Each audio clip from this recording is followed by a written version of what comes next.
Welcome to Game On Magazine, Sydney Jacobs. Really good to be at Pinelands High School talking to you fresh after your trip to Denmark. Why don't you tell us a little bit about the water polo gold medal and what you achieved in Europe? Well, it was quite an experience. When we got there, I don't think we expected to. I think we wanted to win. We didn't expect it to be as easy as it was. It was a good experience in terms of our team. We gelled together so well, and we scored so many goals, and it was a happy and exciting experience. Yeah. So did you expect to score so many goals? Because from what I've read, you were the invite team from Africa. The rest of the teams were European countries. Going there, you obviously travelled further than other teams. And did you go there with the confidence, thinking you might score as many goals, even win the competition? Beforehand, we had psych sessions where we spoke about what was stopping us from winning, and we went in believing we could. And the year before's team came second, so we thought we had a fighting chance, but it was going to be a challenge. And so we went in thinking this is going to be a fight, and whoever wants it more is going to win. And tell us about the South African girls team. I mean, what was it like bonding with your teammates from different schools, different parts of the country? What was the special element about this group? It was interesting to learn about it because people from Durban and people from Joburg, people from PE, different cultures, different accents. It was fun to meet new people, and I think we all were there for the same reason. And we all wanted to do the same things. We bonded well. Yeah. Did you have much interaction with the other teams, the other players? Were there any comments coming back to you as a South African? Was there interest from them in the way you played? The other countries didn't expect it from us because South Africa doesn't generally do well. We stayed in the same hotel, so we saw them at breakfast between games, and we'd always get comments. England, for instance, after our first game, we beat Switzerland 32-2.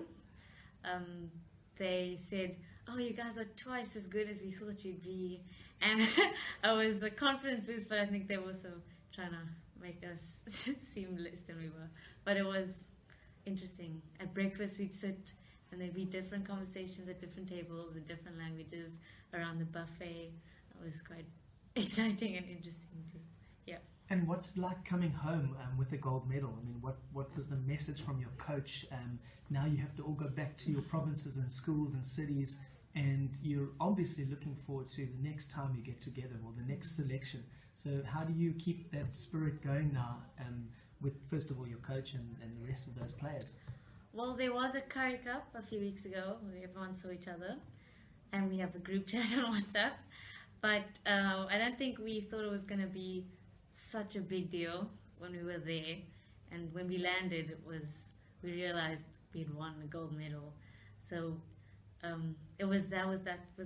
that was connecting us. So we still communicate sometimes. And coming back to Pinelands High and all your family and friends, what's it been like being back at the school with everybody? I don't think, for me personally, nothing has changed.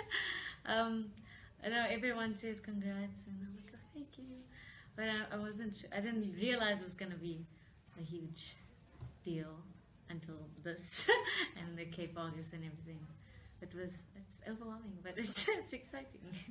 Sydney, we just want to bring it back home to Pinelands and your family. We understand you grew up nearby in Thornton. Mm-hmm. Tell us a bit about your family background and sports within your family.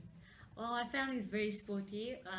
My parents played various sports when they were younger.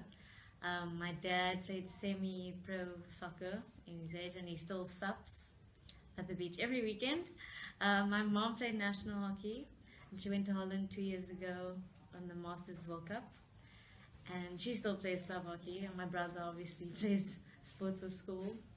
And we generally support each other all the time. When my dad has a game or my mom has a game, we go watch, and my brother or we go to the beach together and we sup, and it's generally cool.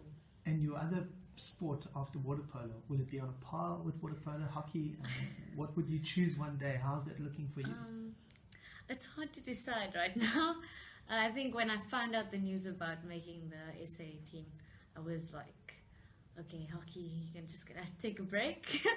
But now that I'm playing hockey, I love hockey, so it's polo's for taking a break. So I'm not sure where I'd go in the future. And your advice to other 16, 17, even younger teenagers, would it be to play as many sports as you enjoy right now, not put too much focus on one? What would your approach be? I think it depends if you can manage as many sports as you like, and also play to have fun. I mean, if you're playing one sport to get to a goal and you're enjoying it, then that's what you need to do. Because if you're not having fun, then there's no point in playing the sport. But yes.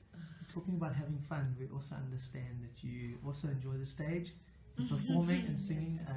Tell us a bit about that. In March, the group that I'm part of, Vocal Persuasion, we had a showcase here at school for 4 nights. We were singing and dancing modern and classic songs. It was really fun. It was my second time. I did in grade 9 as well. And in August, we're going to High School Jam at Grand West, and then we'll compete against other schools. Great. And so tell us about someone inspirational in your life. It could be a teacher, could be family, could be friends, could be one of your classmates. But something that's always sticks in Sydney's mind as a piece of advice, or it can be bits of pieces of advice, but that would really relate to where you are right now in your life. Okay, I don't want to sound cliche. My mom is a big role model when it comes to sports. She touched national softball back in her day, and she did life-saving and hockey, and she played lots of positions in hockey, and she coached, and she represented the province for many years. So she's my goal, sort of, to be playing hockey at 47. Well, I didn't mean to give away age. I'd like to carry on for that long and be able to stay fit and motivated. Great. Forever. What would you say to youngsters out there who may be thinking of picking up water polo or wanting to better, even in general, their sporting abilities? What are some of the keys to your success? Has it been balancing schoolwork and training? Has it been really dedicated times, early in the morning, giving up some social part of your life? What are some of the things that work for Sydney? I think if you have a point where you want to reach, for me, was eventually making the SA team. I didn't realize it was coming this soon. Was to give up your time and also learn from your coaches and your players and watching games, because as much as you learn, you can do the same and then improve your game. So yeah, don't give up. Because if you give up, then it's never going to happen. And then just finally, any role models within sport out there in the world? It can be any sport, people that you look up to whose careers have been exemplary and ones that you can model yourself on. Well, in polo, there's many, because the water polo community in Cape Town is quite small. We sort of know all of the big names. So Devon Card, who used to coach at the school, he's now the captain of the SA men's team. He coached me maybe once or twice. He's a really big name, and I learned a lot from him. Nicola Barrett, she's in USA at the moment, playing polo. She taught me how to play polo. She's a big inspiration. And then, yeah, I think hockey. I still need to think of